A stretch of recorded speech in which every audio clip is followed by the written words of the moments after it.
رمضان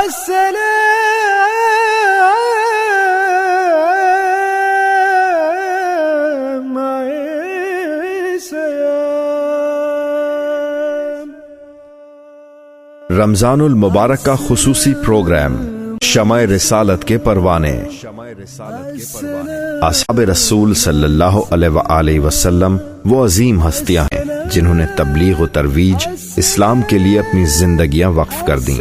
ان میں سے اکثر نے اپنی جان و مال قربان کر دی۔ رمضان المبارک کے اس خصوصی پروگرام میں انہی عظیم المرتبہ اصحاب کا ذکر کریں گے اور ان کی شخصیت اور کردار سے اپنے عمل کو سنوارا جا سکتا ہے اور اپنی زندگی کو اسلام کے صحیح رنگ میں ڈھالا جا سکتا ہے۔ حضرت زبیر بن عوام رضی اللہ تعالیٰ عنہ۔ حضرت زبیر بن عوام رضی اللہ تعالیٰ عنہ کی والدہ حضرت صفیہ رضی اللہ تعالیٰ عنہ بڑی شجاع اور دلیر تھیں اور وہ اپنے بیٹے کو بھی ایسا ہی دیکھنا چاہتی تھیں۔ چنانچہ وہ ان سے بچپن میں ہی بڑی سخت محنت اور مشقت کے کام لیتی۔ آپ کے چچا آپ سے بہت شفقت سے پیش آتے تھے، لیکن جب آپ نے اسلام قبول کیا تو وہ آپ پر تشدد کرنے لگے۔ آپ کی عمر اس وقت تقریباً 16 برس تھی۔ چچا نے ان کو اذیتیں دیں کہ وہ اسلام چھوڑ دیں، مگر آپ نے ان کی یہ بات نہ مانی۔ آخر آپ روز روز کے ظلم سے تنگ آ کر حبشہ ہجرت کر گئے۔ کچھ عرصے بعد مکہ واپس آئے اور تجارت کے کام میں مشغول ہو گئے۔ حضرت زبیر بن عوام رضی اللہ تعالیٰ عنہ کی شادی حضرت ابو بکر صدیق رضی اللہ تعالیٰ عنہ کی صاحبزادی حضرت اسما رضی اللہ تعالیٰ عنہ سے ہوئی۔ جب آپ کے ہاں بیٹے کی پیدائش ہوئی تو مسلمانوں نے بہت خوشی منائی اور در و دیوار اللہ اکبر کے نعروں سے گونج اٹھے۔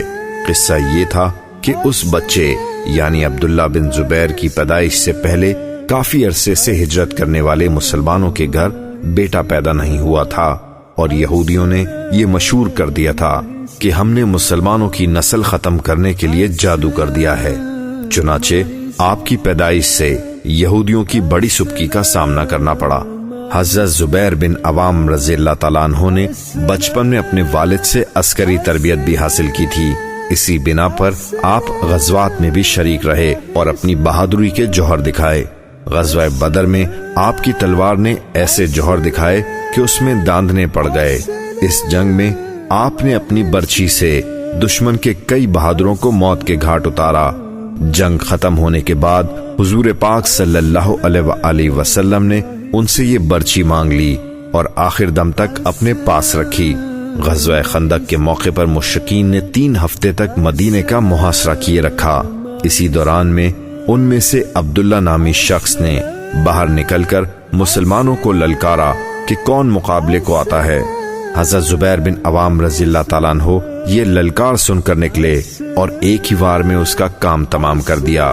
اسی موقع پر مشرکین اس معاہدے سے بھی پھر گئے جو انہوں نے مسلمانوں کے ساتھ کیا تھا اور سازشیں کرنے لگے۔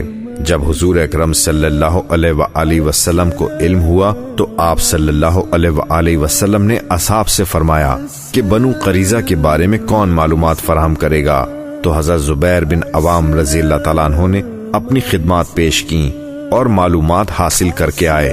اس کے بعد 2 مرتبہ اور نبی پاک صلی اللہ علیہ وآلہ وسلم کے ارشاد کی تکمیل میں معلومات فراہم کر کے لاتے رہے۔